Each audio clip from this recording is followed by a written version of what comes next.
Well, the redevelopment process was very important to us because it was actually about the future of the club. Without what has happened here, we wouldn't have been back on the international scene in terms of test matches and internationals. And a club of this size just can't survive without those sort of matches. It was clear when BDP came to us that they wanted to do something different. And we felt we were different anyway. And therefore, I think from that, we felt that it was a good fit. One of the things, the thoughts we had was about cricket grounds in general, and of course, you know, there tends to be this sort of reference to Lords. It's the home of cricket and all the rest of it. It has a particular look, but you know, things are different in Lancashire. It has a different aesthetic, a different demographic. Different people come to cricket, and we didn't want to lose that character. We wanted to create something that was uniquely Lancashire, whilst modernising the ground and making it appropriate for the 21st century.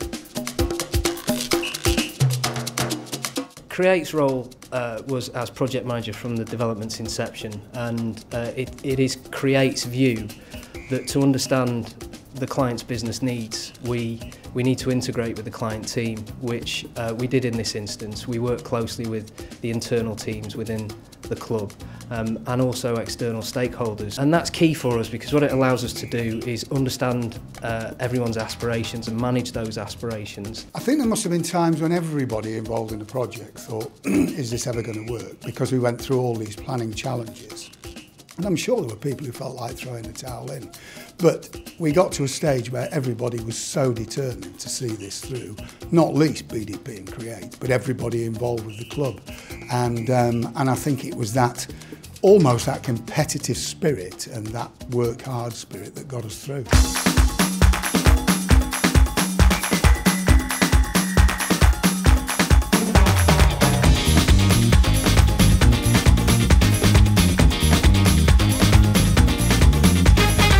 We always wanted to create this unique place that was truly Lancastrian. It was Old Trafford cricket, not somewhere else cricket, not a poor man's Lords or a Rose Bowl. And I think we really have done that.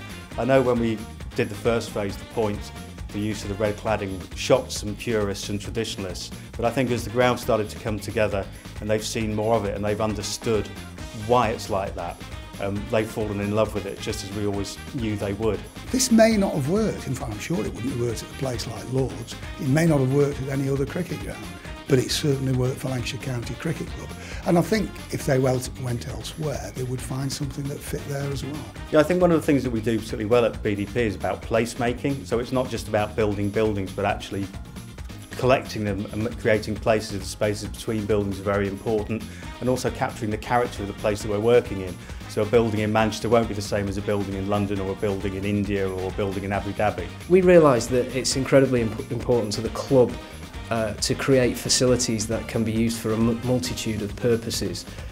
The reason being this maximises revenues for the club and also provides community benefits. It's always immensely satisfying when you come to these jobs at the end, and you know, you walk in, you get that sense of arrival, attainment, achievement, and it's fantastic. And I think for all architects, that's the best bit of any job. It's going to be great to sit back ahead of the Ashes next year in 2013 and say, well, you know what, it was a real challenge, but look what we've delivered, what we set out to deliver, which is a world-class stadium.